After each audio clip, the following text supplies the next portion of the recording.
দেশে যখন নির্বাচনের তোড়জোড় চলছে, নির্বাচনের আয়োজন চলছে, বিভিন্ন দল নির্বাচনের নানা রকমের প্রস্তুতি নিচ্ছেন। নির্বাচন হবে কিনা সে ব্যাপারে যদিও সন্দেহ রয়েছে। এখন পর্যন্ত জুলাই সনদ বাস্তবায়ন, গণভোট, সংসদকে বাধ্য করা না করা, সাংবিধানিক আদেশ জারি করা, বহু বিষয়ে একটা জগাখিচুড়ি অবস্থার মধ্যে সরকার রয়েছে। তারপরেও দেশে যখন নির্বাচনী ডামাডোল বইতে শুরু করেছে, এরকমটা দেখছি, তখন মনে হচ্ছে যে অন্যদিকে আওয়ামী লীগও আটঘাট বেঁধে, মাজাই গামছা বেঁধে তারা নেমে পড়েছে এই নির্বাচনী কর্মকাণ্ডে। তবে তাদের কর্মকাণ্ড নির্বাচনে অংশগ্রহণ না, তাদের কর্মকাণ্ড হচ্ছে নির্বাচন কিভাবে ঠেকানো যায়। এবং সেই কর্মকাণ্ডের মধ্যে একটা বড় ঘটনা ঘটিয়েছে তারা, সেটা হচ্ছে জাতিসংঘের কাছে আনুষ্ঠানিকভাবে চিঠি দিয়েছে যেন জাতিসংঘ বাংলাদেশের এই নির্বাচনকে সমর্থন না করে এবং নির্বাচন কাজে কোনো ধরনের সহযোগিতামূলক কর্মকাণ্ড না করে।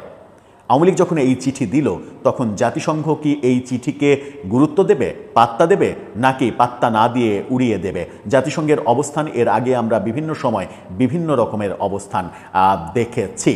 কি হতে চলেছে তাহলে? জাতিসংঘ কি সিদ্ধান্ত নেবে এর পরিপ্রেক্ষিতে?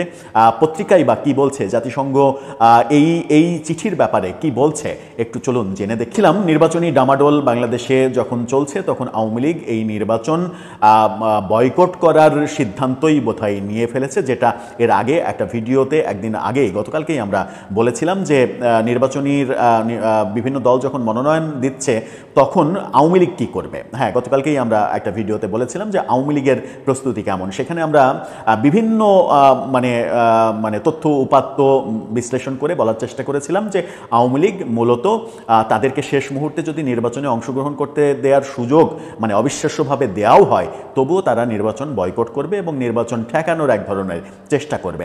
একদিনের মধ্যেই সেই খবরটা গণমাধ্যমে চলে আসলো এবং এই খবরটা গত রাতে এসেছে। একদিনের মাধ্যমে মানে আমরা সকালে যে ভিডিওতে কথা বলেছি, রাতেই খবর আমরা দেখলাম গণমাধ্যমে যে জাতিসংঘের কাছে আনুষ্ঠানিক চিঠি দিয়েছে আওয়ামী লীগ এই নির্বাচনের বিরুদ্ধে যেন জাতিসংঘ অবস্থান নেয়। গণমাধ্যম কি বলছে? বিডি নিউজ 24 খুবই আস্থা সম্পন্ন একটা প্রতিষ্ঠান। সেখানে তারা যে শিরোনামটা দিচ্ছে সেটা হচ্ছে জাতিসংঘে চিঠি দিয়ে নির্বাচনের সহায়তা বন্ধের আহ্বান আওয়ামী লীগের। কি বলছে তারা? বাংলাদেশে অন্তর্ভুক্তিমূলক ও বিশ্বাসযোগ্য নয় এমন নির্বাচনে সহযোগিতা থেকে সরে আসতে জাতিসংঘের প্রতি আহ্বান জানিয়েছে আওয়ামী লীগ। জাতিসংঘ উন্নয়ন কর্মসূচি ইউএনডিপির প্রতিনিধি স্টেফান লিলার বরাবর পাঠানো চিঠিতে এই আহ্বান জানানো হয়। দলের পক্ষে চিঠিটি পাঠিয়েছেন সাবেক শিক্ষামন্ত্রী মহিবুল হাসান চৌধুরী নওফেলকে এই দায়িত্ব দিয়েছে আওয়ামী লীগ। তিনি আওয়ামী লীগের প্রতিনিধি হিসেবে এই চিঠিটা পাঠিয়েছেন। সেখানে বলা হয়েছে, অবাধ ও অন্তর্ভুক্তিমূলক নির্বাচনের পরিবেশ নিশ্চিত হওয়ার আগ পর্যন্ত আমরা জাতিসংঘ এবং ইউএনডিপির প্রতি নির্বাচনী সহযোগিতা স্থগিতের সব রাজনৈতিক পক্ষের সঙ্গে জাতীয় সংলাপ ও সমঝোতাকে উৎসাহিত করার এবং যে কোনো নির্বাচনী সম্পৃক্ততার মূল ভিত্তি হিসেবে মানবাধিকার ও আইনের শাসন সমুন্নত রাখার আহ্বান জানাচ্ছি।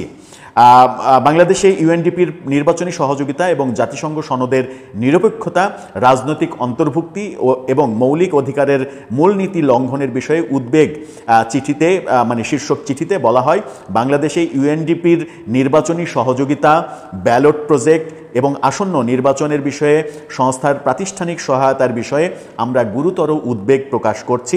যে নির্বাচন অন্তর্ভুক্তিমূলক নয়, বিশ্বাসযোগ্য নয়। অর্থাৎ তারা বলতে চাচ্ছে যে ইউএনডিপি যে বলছে যে এই নির্বাচনী কার্যক্রমে বিভিন্নভাবে সহযোগিতা করবে, সেই সহযোগিতার ব্যাপারে আওয়ামী লীগ উদ্বেগ প্রকাশ করছে এবং সরাসরি বলছে যে এই সহযোগিতা জাতিসংঘ যেন না করে তার জন্য তাদেরকে অনুরোধ করা হচ্ছে। তারা বলছে যে অন্তর্ভুক্তিমূলক নির্বাচন যেটা না, সেই নির্বাচন কোনোভাবেই বিশ্বাসযোগ্য হতে পারে না, গ্রহণযোগ্য হতে পারে না।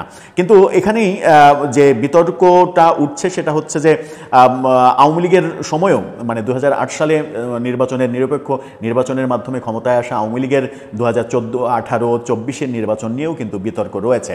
সেই বিতর্ক যখন রয়েছে তখন এই আওয়ামী লীগ কি বলছে সেটা একটা বড় বিষয়। তারা বলছে যে বাংলাদেশে অন্তর্ভুক্তিমূলক ও বিশ্বাসযোগ্য নয় এমন নির্বাচনের সহযোগিতা থেকে সরে আসতে জাতিসংঘের প্রতি আহ্বান জানানো হচ্ছে। শনিবার ঢাকায় শনিবার ঢাকায় জাতিসংঘ উন্নয়ন কর্মসূচির প্রতিনিধি স্টেফান লিলার বরাবর পাঠানো চিঠিতে আহ্বান জানানো হয়েছে, যে খবরটা মঙ্গলবারে এসে গণমাধ্যম পেয়েছে এবং এই খবরটা পাওয়ার পরে সেখানে যে বিষয়টা লেখা হয়েছে সেখানে বলা হয়েছে যে অবাধ ও অন্তর্ভুক্তিমূলক নির্বাচনের পরিবেশ নিশ্চিত হওয়ার আগ পর্যন্ত আমরা জাতিসংঘ এবং ইউএনডিপির প্রতি নির্বাচনী সহযোগিতা স্থগিতের সব রাজনৈতিক পক্ষের সঙ্গে জাতীয় সংলাপ এবং সমঝোতার ব্যাপারটা সামনে আনার আহ্বান জানাচ্ছি। এই চিঠির ব্যাপারে আওয়ামী লীগের পাঠানো চিঠির বিষয়ে মন্তব্য জানতে ঢাকায় ইউএনডিপির প্রতিনিধি স্টেফান লিলার এবং সংস্থার মুখপাত্র বরাবর ইমেল পাঠানো হলেও, রোববার ইমেল পাঠানো হলেও bdnews24.com মঙ্গলবার পর্যন্ত অর্থাৎ গতকালকে রাত্রে পর্যন্ত তারা কোনো তাদের জবাব পায়নি। জবাব যখন পায়নি, জবাব না পাওয়া অবস্থাতেই এই খবরটা তারা প্রকাশ করেছে। তাদের কাছে খবর, শনিবারের খবর তাদের কাছে রবিবারই এসেছিল। সেই ব্যাপারটা তারা জানাচ্ছে যে রবিবারেই ইউএনডিপির কাছে, যার কাছে এই চিঠি দেওয়া হয়েছে তার কাছে জানতে চেয়েছিল BDNews24 থেকে যে এই চিঠির ব্যাপারে আপনাদের মন্তব্য কি। কোনো ধরনের উত্তর তারা দেয়নি। তার মানে জাতিসংঘ এখন পর্যন্ত এই চিঠির ব্যাপারে কোনো ধরনের সিদ্ধান্ত কিংবা কোনো ধরনের আলাপচারিতাই যেতে চায় না, কিংবা তারাও অভ্যন্তরীণভাবে কোনো সিদ্ধান্ত নিতে পারেনি। তার মানে একটা কনফিউজিং ব্যাপার তৈরি হলো যে জাতিসংঘের অবস্থান আমরা বিভিন্ন সময় বিভিন্ন রকমের দেখেছি। গত বছর সরকার পতনের পরপরই জাতিসংঘের এক ধরনের অবস্থান দেখেছি, সেখানে তারা অন্তর্ভুক্তিমূলক নির্বাচন বিষয়ে মন্তব্য করেছিল যে অন্তর্ভুক্তিমূলক নির্বাচন মানে রাজনৈতিক দলের অংশগ্রহণ না, জনগণের অংশগ্রহণ, এবং সেটা যেন অন্তর্ভুক্তিমূলক হয় সেই ব্যাপারে প্রফেসর ইউনূস সরকার বিষয়টা দেখভাল করবে। এভাবে সরকারের পক্ষে তারা অবস্থান নিয়েছিল। পরবর্তীতে তাদের এবছরে এসে 2025-এ এসে বারবার তাদের অবস্থান কিন্তু পরিবর্তন হতে দেখেছি। জাতিসংঘের মানবাধিকার যে কমিশন, সেখান থেকেও অন্তর্ভুক্তিমূলক নির্বাচন এবং বাংলাদেশে মানবাধিকার লঙ্ঘনের বিরুদ্ধে তারা তাদের অবস্থান ব্যক্ত করেছিল। তার মানে জাতিসংঘের অবস্থান গত বছরে যেটা ছিল, এই বছরে এসে সেটা পরিবর্তন হয়েছে। সেই পরিবর্তনের ব্যাপারগুলো যখন দেখছি, তখন আওয়ামী লীগের এই চিঠিটা জাতিসংঘের উপরে কতটা প্রভাব বিস্তার করে সেটাই এখন দেখার বিষয়। এবং এই চিঠির পরিপ্রেক্ষিতে সরকারি বা তাদের কূটনৈতিক সফলতা দিয়ে জাতিসংঘকে কিভাবে কনভিন্স করে যে আওয়ামী লীগের এই চিঠির গুরুত্ব দেওয়ার কোনো বাস্তবতা নেই, এই দেখুন এইভাবে নির্বাচনকে আমরা গ্রহণযোগ্যতা দিতে পারবো, সেটা যদি সরকার জাতিসংঘকে বোঝাতে পারে তাহলে হয়তো জাতিসংঘের সিগন্যাল সরকারের দিকেই আসবে। নতুবা সরকার যদি এটা বোঝাতে সক্ষম না হয় তাহলে জাতিসংঘের অবস্থান সরকারের বর্তমান একপেশে নির্বাচনের যে চিন্তা, সেই চিন্তার বিপক্ষে দৃঢ়ভাবে হয়ে যেতেও পারে। সব মিলিয়ে এখনই বলা যাচ্ছে না যে কি হতে চলেছে। দর্শক, আপনার কি মনে হয় এই চিঠির পরিপ্রেক্ষিতে কোনো ধরনের কোনো ইম্প্যাক্ট কি জাতিসংঘের উপরে কিংবা আগামী যে নির্বাচন হতে চলেছে সেই নির্বাচনের উপরে পড়বে, নাকি আওয়ামী লীগ তাদের রুটিন ওয়ার্ক করছে, তারা তাদের মতো করে চেষ্টা করে যাবে, সেই চেষ্টাতে আদতে কোনো কাজ হবে না? আপনার মতামত জানিয়ে লিখতে পারেন আমাদের কমেন্ট বক্সে।